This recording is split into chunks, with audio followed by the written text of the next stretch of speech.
Okay, let's start. So we are studying the course, and it is about data communications and computer networks. Okay, so if you do remember, so in the last class we had discussed chapter number 2. It is about application layer from the book Computer Networking, a top down approach, 7th edition. In the last class we had discussed DNS. What is DNS? What is the DNS hierarchy? How DNS work, and how DNS works, and how the record is presented in the DNS, that is called resource records. And through an example we discussed that how one can insert a new record in the DNS. So this was all about our last topic. Okay, the last class we had discussed these topics in detail.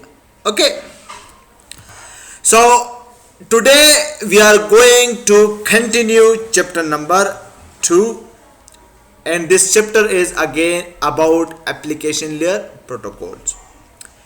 In today's class we are going to discuss a new application layer protocol that is called P2P system, which is also called peer-to-peer system. So we will discuss what is, so we have already discussed peer-to-peer system, okay, but in today's class we are going to discuss it in more detail. What is a peer-to-peer system and what are its advantages. We will also discuss a case study, BitTorrent P2P system, that is usually used in the internet, most widely used. And we will also discuss DHT, distributed hash table, as a case study of the P2P system, how DHT works. And we will also discuss the Skype case study. The Skype is using the P2P system to work. Okay, so let's discuss how it works.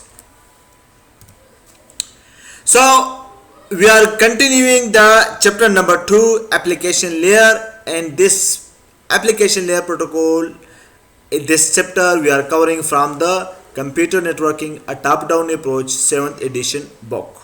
Okay,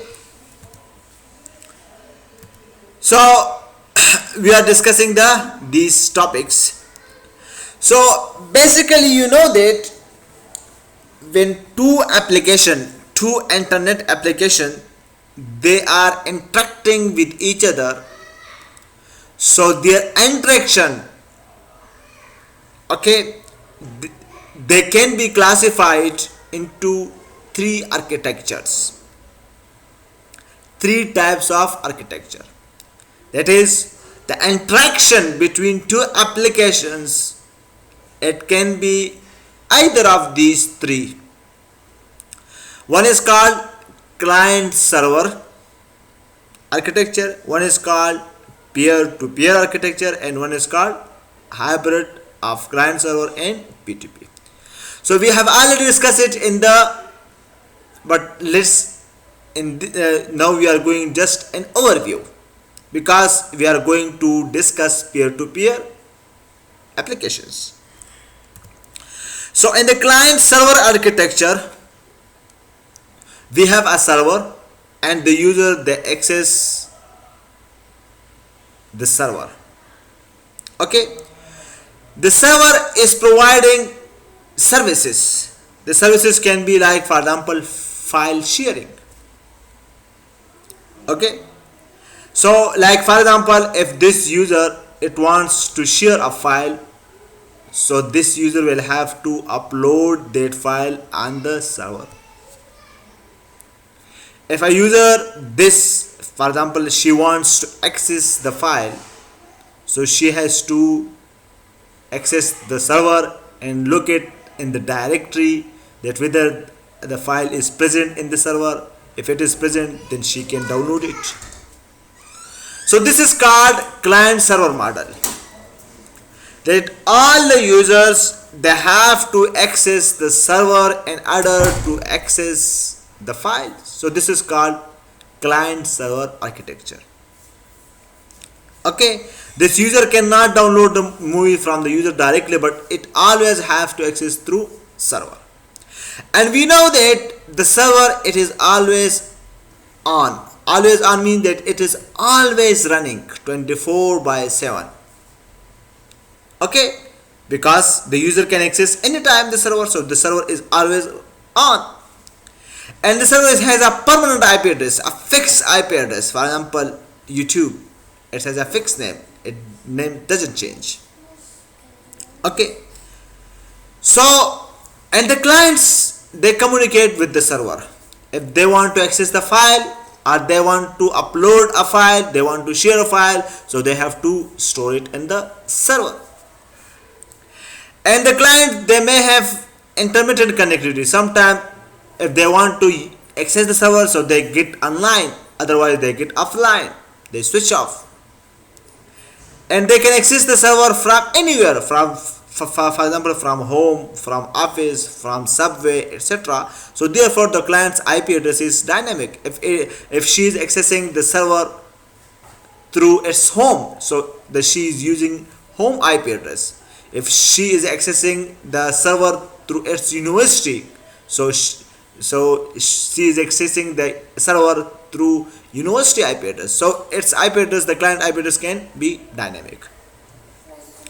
So this is normally called client server architecture.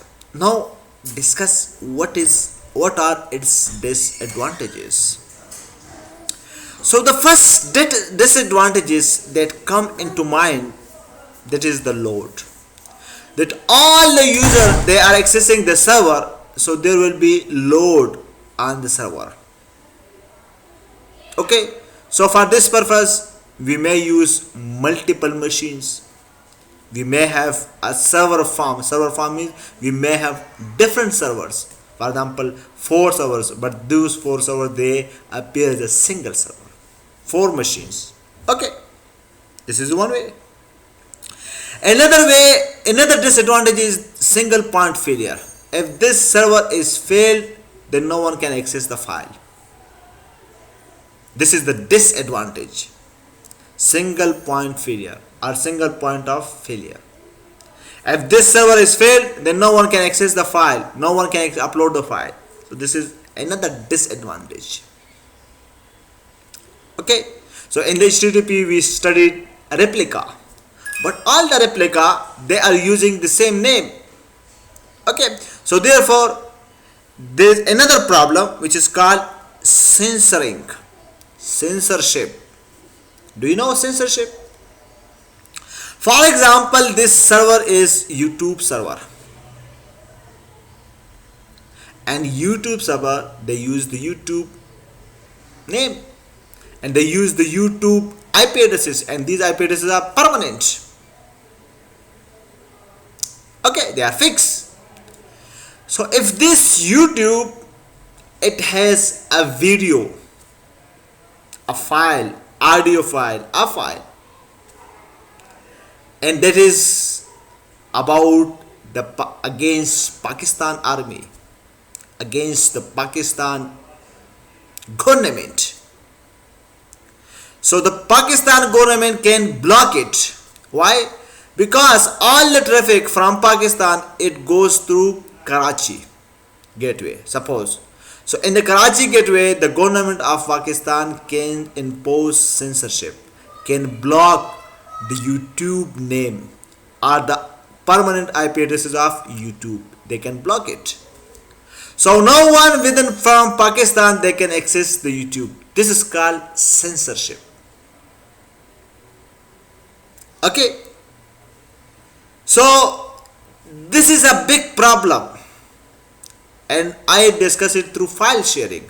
Let me give you another example. For example, this server, it is distributing the Microsoft Office freely to the user. Okay. So similarly, the government can or the organization can block it, because the Office, it is a property of Microsoft. Microsoft Office, it is the property of Microsoft.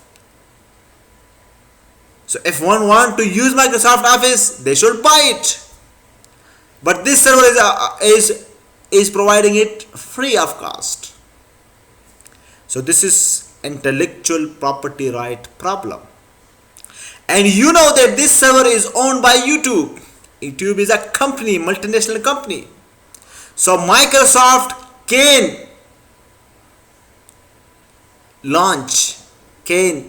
register a case in international court against YouTube, that YouTube is providing the Microsoft Office free of cost to the user, pirated Microsoft Office. So they should be blocked. And this is a company, it is a permanent registered company. They are providing many services and they can be blocked. So this is called another problem, intellectual property right. The client server, it imposes intellectual property right. No one in the client server model, the people, they cannot, like YouTube, they cannot provide the copyrighted files, the copyrighted contents to the users. These are disadvantages. Why? Because in Pakistan, like country, they are developing country, the people that don't afford to buy Microsoft Office, to buy Microsoft Windows. So therefore, this is the disadvantages of client server model. Another disadvantage, so these are the disadvantages, and these censorship and APR, they are the driving force of P2P system. In the P2P system, we don't have censorship, we don't have IPR, and these are the driving force that lead to P2P system. Okay, so I think the client server architecture is clear to you. Okay, so now let's discuss peer-to-peer system.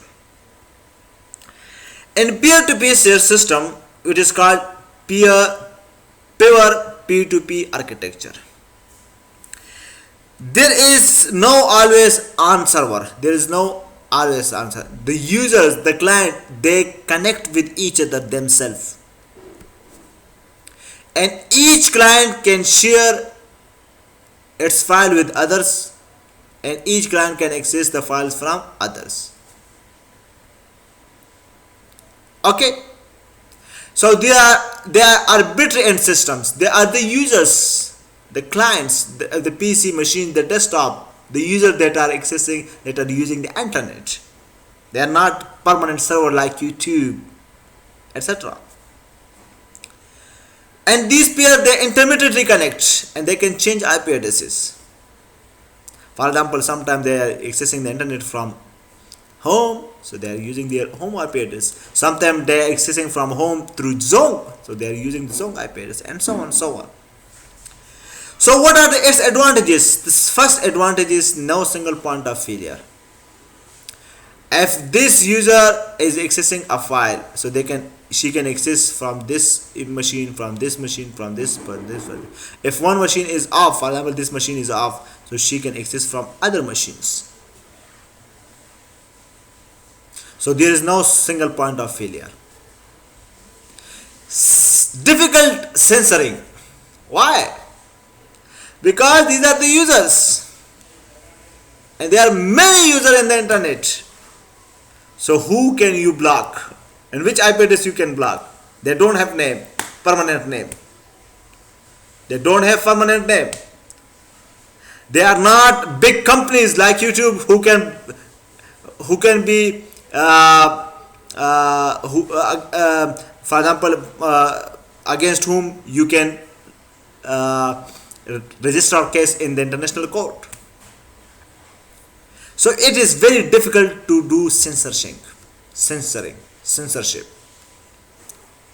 because if the government of Pakistan is blocking this user to share, to distribute the content, the video against Pakistan army, but now these users can also provide that video, Okay, so it's very difficult for a government to identify each and every user and then to block them. It's very, very difficult. And similarly, difficult to impose IPR. You are using P2P system like torrent to access movies, Hollywood movies. The Hollywood movie, when they develop a movie, so they do investment.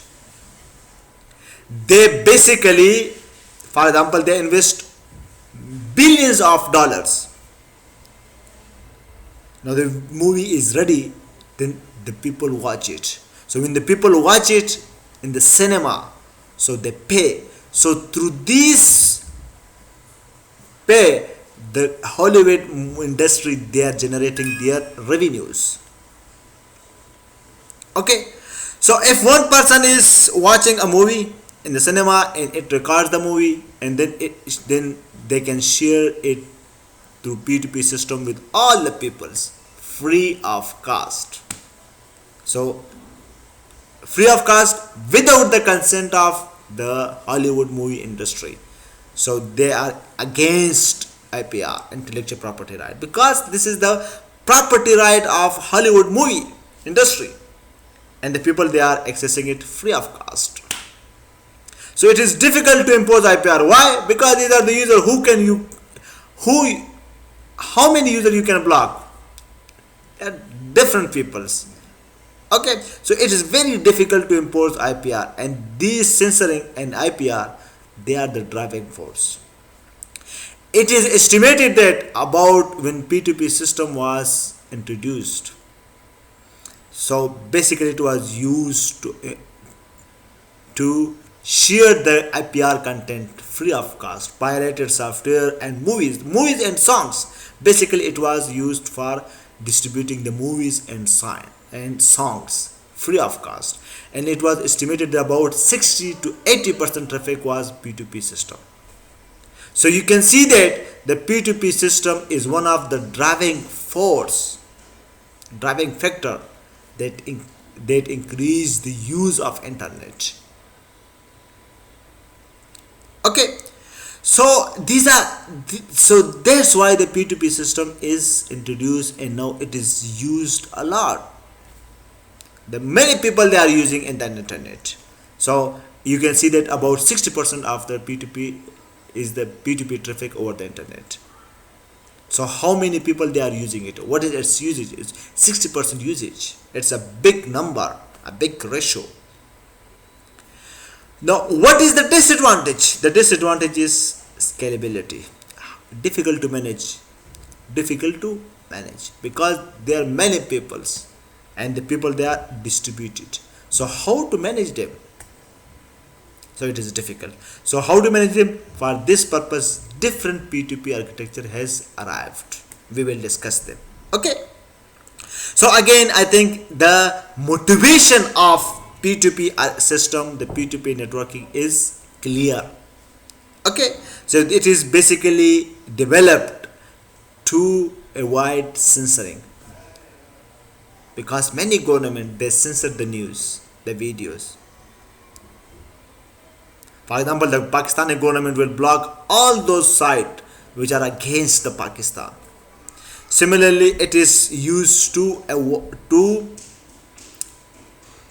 share the pirated videos, softwares, and even the movies free of cost, and they are against. So it is difficult to impose IPR. So the people can access the movies, Hollywood, Bollywood movies, free of cost. Okay.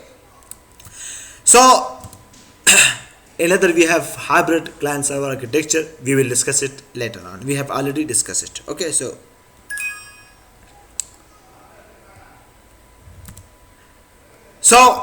now discuss.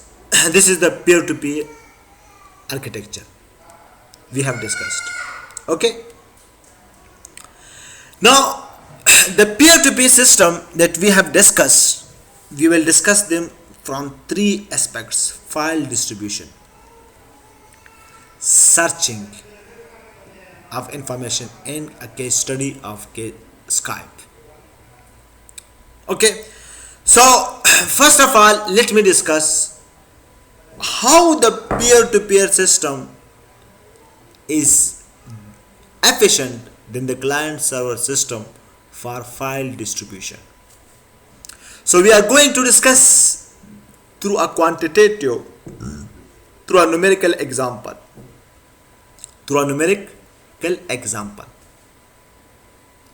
that the peer-to-peer system is scalable, is more efficient than client-server system. How it is efficient? Let's discuss it through an example. Suppose this is a internet, and this internet is connecting the users. For example, user 1, client 1, client 2, up to client n, and the server. Okay, this server is sending the file at the rate of US. US is the bandwidth, a data rate of the server. The server is sending the data at the rate of US, upload bandwidth. So this is the bandwidth available at the server side for sending the data. Okay, here the client, they can upload a file, they can share the file. This is the bandwidth. US is the bandwidth that is used by a server to share a file, to share the content. And here this is the client, so it can upload a file. So if it can want to upload a file, so it can upload with the bandwidth U1. If this client wants to download a file, then it can download with the bandwidth D1. So the server is not downloading, server is always sharing, and the client can upload a file, and client can also download a file from others. So client can share a file, and client can also access a file. So if the client want to share a file, so it can send that file, it can upload that file with the it can share that file with the send a file with the bandwidth U1. And if the client want to access the file, to download a file from someone else, so he can download with the D1. So this is the client number 1, so it can have this bandwidth. Similarly, the client 2 has this bandwidth, and client n has this bandwidth. Okay, so UI, for example, U1, U2, U3 up to UN, this is the peer upload bandwidth, that if a peer want to share the file with others, so it can use that bandwidth UI. And if the peer wants to download, to access the file from someone else, then this is the DI. So DI means I is equal to 1, 2, 3 up to n. Okay, now suppose that we have a file. For example, the file is a movie, and the movie is, for example, Tare Zameen Pe. This is a movie, Indian movie. It's a famous movie, Tare Zameen Pe. Suppose this is the movie, and this movie has a size of 100 MB. Suppose, and this movie is stored here on the server, and we are using client server model. That is all the client, if they want to upload the movie, so they have to upload it on the server. If they want to download, so they can download from the server. Okay, suppose there are n number of users, peers, who want to access the file or who want to share the file. Okay, suppose that there are n number of users, so all, for example, all user, if they want to access the file, so they have to request the server, and the server will send a separate copy of the movie to each and every users.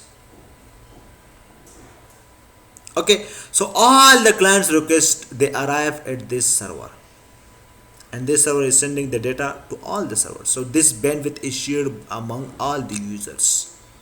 Okay, suppose that we have the file and the movie, its size is 100 MB, and there are 3 users. Suppose 3 users, n is equal to 3. There are 3 users, 1, 2 and 3.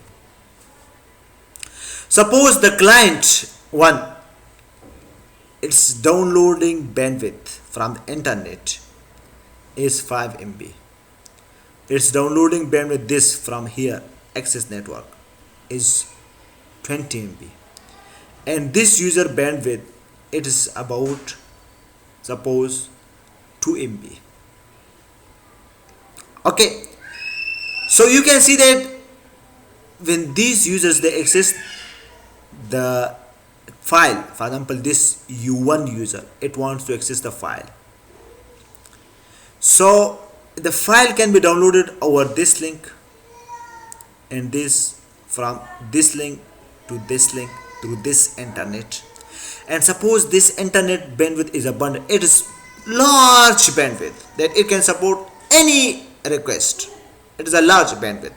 So the delay from here to here, it depends on the bandwidth of this link bandwidth, and the delay from here to here, it depends on the bandwidth of this internet. So suppose this internet bandwidth is a large amount, so it's the delay from here to here is 0, suppose, and the delay from here to here, this depends on the bandwidth, this link bandwidth.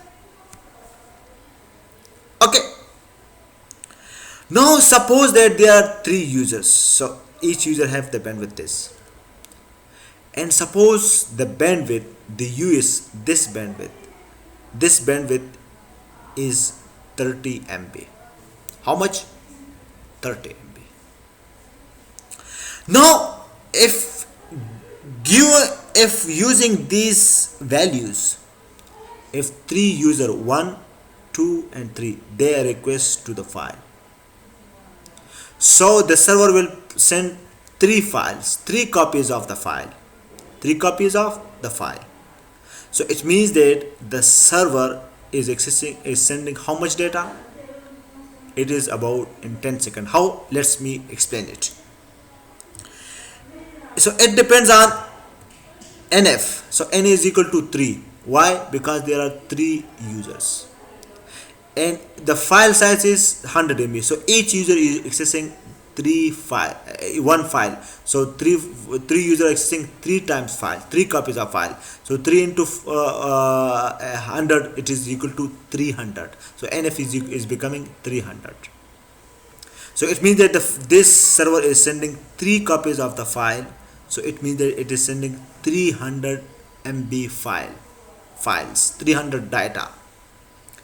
And what is its bandwidth? So its bandwidth is equal to 30 MB. So 300 divided by 30, it becomes 10 seconds.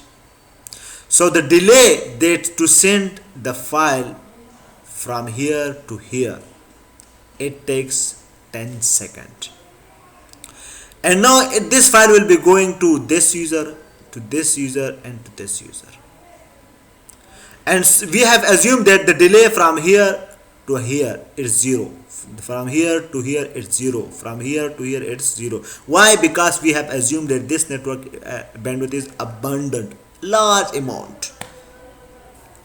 So when this packet comes here to this user, so the delay from here to here, it depends on this bandwidth. So 1 copy will arrive here. 1 copy of the file, when it arrives here, so the file is 100 MB.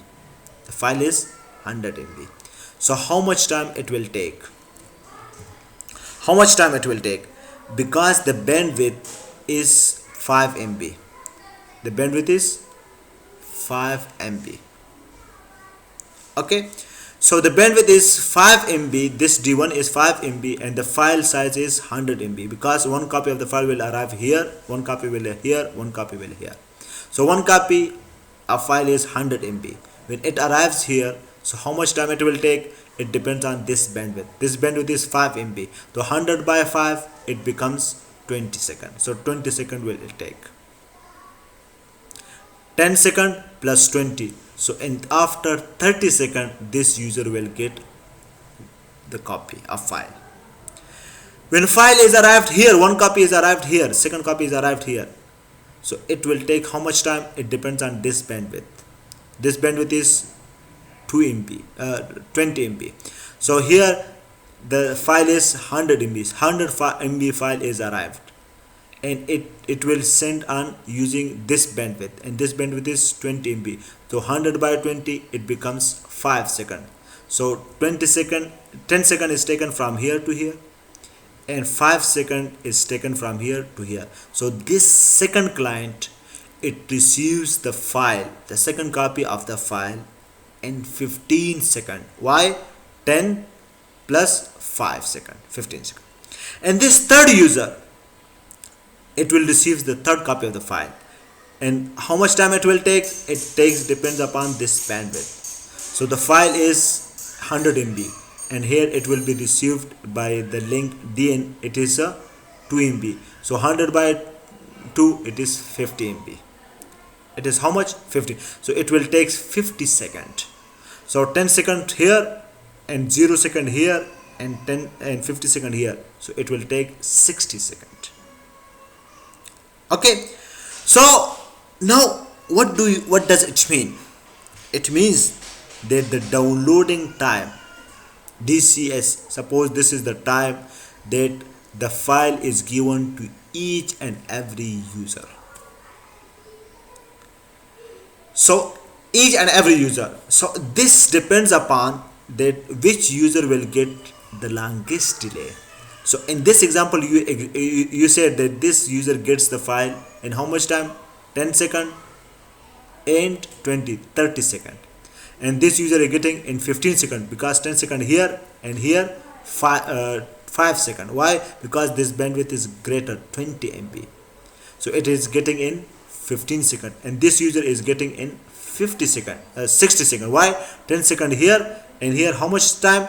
Because its bandwidth is 2 MB and the file is 100 MB, so it takes 50 seconds.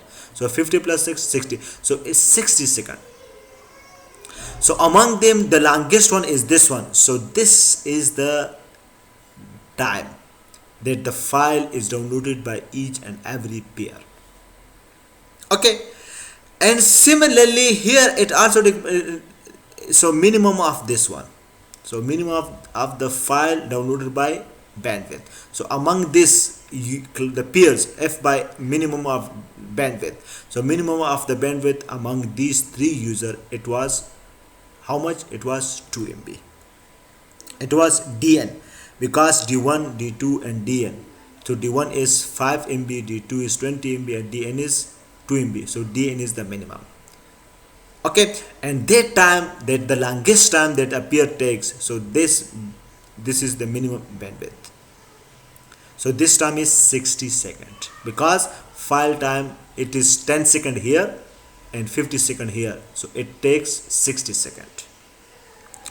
And you can know that here how much time it takes the server to send the file. So it is 10 seconds.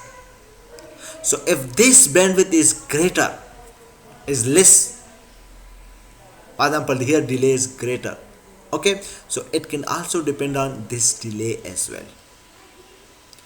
Okay, so this is the time that is required to receive the file.